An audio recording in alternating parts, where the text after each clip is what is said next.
Good morning, children. Today we are going to continue with chapter 1 of Civics, Understanding Diversity.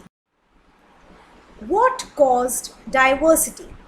It was travel which led to diversity. Before the planes and motor vehicles came into being, how did people travel? People traveled on foot, on animals like horses or camels, and they went overseas by ships, as you can see in the picture. Now, what was the reason behind their travel? They wanted to go for work or trading. Some people wanted to explore new lands. Some people went in search for new places to settle in. Some wanted to save themselves from famines or droughts. And some wanted to reach safer places during wars. This led to the travel by the people. Now, what changes occurred due to travel? Due to travel, there were changes in language, food, music, and religion of a particular region. There was a mix of the old and the new. There was intermixture of cultures. The regions became diverse because of this mixture. When the people started traveling and they went to new places, new cultures came into being. Now, changes in regions also occurred due to geographical location of the place.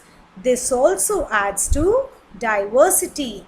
Like the people living in mountains will have a different way of living than those living near the sea. So this difference also led to diversity. Now we are going to compare Ladakh and Kerala.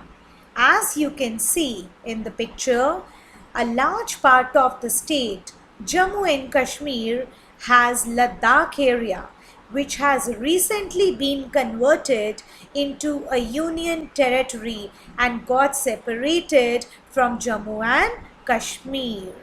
This is in the northernmost part of India with the capital Leh. Let us see what all belongs to Ladakh. It is located on the eastern part of Jammu and Kashmir. There is little agriculture possible here because it does not receive much rain. It is covered with snow for most part of the year. Very few trees grow here. It is also called a cold desert. Like in Rajasthan, where it is very hot, there is Thar desert, which is a hot desert. But Ladakh is mountainous with very less rain, and it is called cold desert. People obtain water here from the melting of snow in the summer months. You can see the pictures. First picture is of summer in Ladakh and second picture is of winter in Ladakh. People in Ladakh rear sheep, which is a very special sheep which gives merino wool. This merino wool is used to make pashmina shawls, which are handcrafted by the people of Kashmir, and these shawls are very expensive. In the picture you can see, first picture shows the sheep which gives merino wool. In the second picture, a shepherd is taking out wool from the skin of the sheep. In the third picture, this wool is dyed and handcrafted and woven by the Kashmiri people. In the fourth picture, beautiful embroidery by hand is done by the Kashmiri people. And in the fifth picture, a beautiful pashmina shawl is ready. People in Ladakh eat meat and milk products like cheese and butter. Each family owns some goats, cows, and yaks. In the first picture, you can see some sheep. In the picture below the sheep, there is yak. And on the right hand side picture, it is a desert area. So here also camels are found, but not the camels found in Rajasthan. Here the camels which are found have thick fur on their body and they have two humps. These kind of camels are found in Ladakh.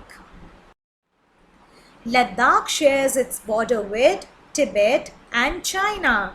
Traders have been coming to Ladakh via the Silk Route and they came in caravans for trading in spices, textiles, raw silk and carpet.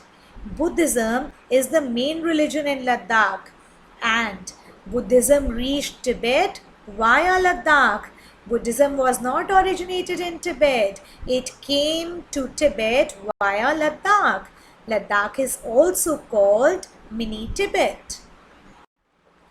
Islam was also introduced in Ladakh around 400 years ago. Now it has significant Muslim population. So two kinds of people live in Ladakh, Buddhists and Muslims. Ladakh has its own oral tradition of songs and poems. Local versions of Tibetan national epic, the Kesar Saga, are performed and sung by both Muslims and Buddhists. In the first two pictures, you can see the culture of Ladakh where the people are singing and dancing, dressed up in their traditional attire. The pictures below, the first picture shows the Kesar Saga book, which is the Tibetan national epic, and on the right hand side, last picture shows one of the stories from the Kesar Saga, which is picturized with a beautiful painting. Now we come to Kerala. Let us see what is the location of Kerala. It is located in the southwest corner of India. It is surrounded by Arabian Sea on one side and Western Ghats on the other. As you can see in the first map, the red colored portion is Kerala. It is in the southwest corner of India. And on the right hand side picture, you can see that Kerala has Arabian Sea on the left hand side and Western Ghat mountains on the right hand side. Kerala is also called the spice capital of India. You know why? Because the variety of spices are grown here, like cinnamon, cloves, cardamom, pepper, etc. You can ask your mothers about these spices. She must be using them in her kitchen. The spices grown in Kerala attracted the Arab and Jewish traders, and they came all the way from their countries to Kerala to get these spices. The apostle of Christ, Saint Thomas, is believed to have come here 2000 years ago, and he brought Christianity to this state. The main religion in Kerala is Christianity. In the last two pictures on the screen, you can see Saint Thomas picture. He is also called the Apostle of Christ, and on the right hand side it shows the Christians in Kerala. Arab traders also came here and settled down. Ibn Battuta came here nearly 700 years ago. He wrote a travelogue in which he described the lives of Muslims and said they were a highly respected community. The Portuguese discovered the sea route to India from Europe when Vasco da Gama landed his ship here. You all know that India's sea route was discovered by Vasco da Gama, and he came to India and discovered the sea route to India from Europe. Because of all these historical influences, Many religions are followed here, like Christianity, Islam, Judaism, Hinduism, and Buddhism. The fishing nets used here by the fishermen are Chinese fishing nets. They are called Chinawala. You can see in the first picture, it shows the Chinese fishing nets in Kochi. The utensil used for frying in Kerala, it is called China Chatti. In the second picture you can see it is an iron utensil used for frying in Kerala called China Chatti. The climate and soil here is suitable for growing rice. You all know that rice needs a lot of water for growing and Kerala receives a lot of rain. People here eat rice, fish and vegetables. The snake boat race is an important part of Onam festival celebrated in the state of Kerala. Now, what are the similarities between Ladakh and Kerala? They are different in geographical features, but they are similar in historical cultural influences. Both the regions were influenced by Chinese and Arab traders. Traders came to Kerala for trading in spices. Traders visited Ladakh for its geographical location and availability of high quality wool. So history and geography are closely tied in the cultural life of that region. We learn different cultures. Learning from different cultures does not belong only to the past era. It is prevalent even now. We travel for work. We learn new things about that region. We live in neighborhoods where people belonging to different cultures are residing. We do things together, hear stories about each other traditions and customs. On the screen you must be feeling, why have I put a photograph of a TV show which is Tarak Mehta Ka Ulta Chashma. I'm sure you all must have seen this soap opera on the television. In this serial, there are so many families living in one society, but they belong to different cultures, they have different traditions, but they are united. So I thought this is the best example to be given to the new age children.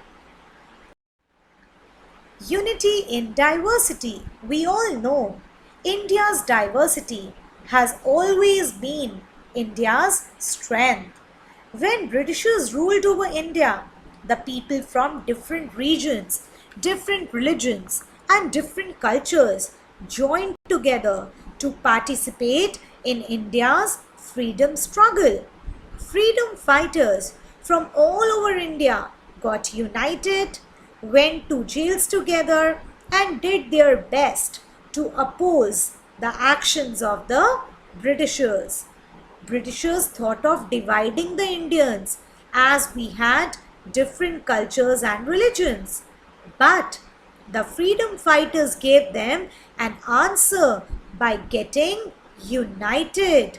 Freedom fighters showed them how, even being different, they could united to attain the country's freedom. In the first picture you can see the freedom fighters coming forward and they were not scared of the Britishers. Second picture shows the freedom fighters from all over India. In the third picture you can see women freedom fighters who were not left behind. They also came forward and fought for the freedom of India. Songs and symbols that emerged during the freedom struggle serve as a constant reminder of our country's rich tradition of respect for diversity. During the freedom struggle, Indian flag emerged as a symbol of protest against the British by people everywhere. In his book, the discovery of India. Pandit Jawaharlal Nehru wrote about the unity of India, that it is not imposed on us, rather it is imbibed in us through our culture and traditions. Pandit Jawaharlal Nehru coined the phrase unity in diversity for India. So this phrase unity in diversity was given by Pandit Jawaharlal Nehru, and all the freedom fighters took with them the Indian flag, which acted as a symbol of unity. Based on the chapter, I have a small activity for you. You have to draw the same kind of columns in your notebook and do this activity. List at least 3 different ways in which people in India do the following. One of the possible answers has been provided for you already. First column says different ways in which people pray. They pray by singing a hymn. You can write the other 2 yourself. Second is different ways in which people get married.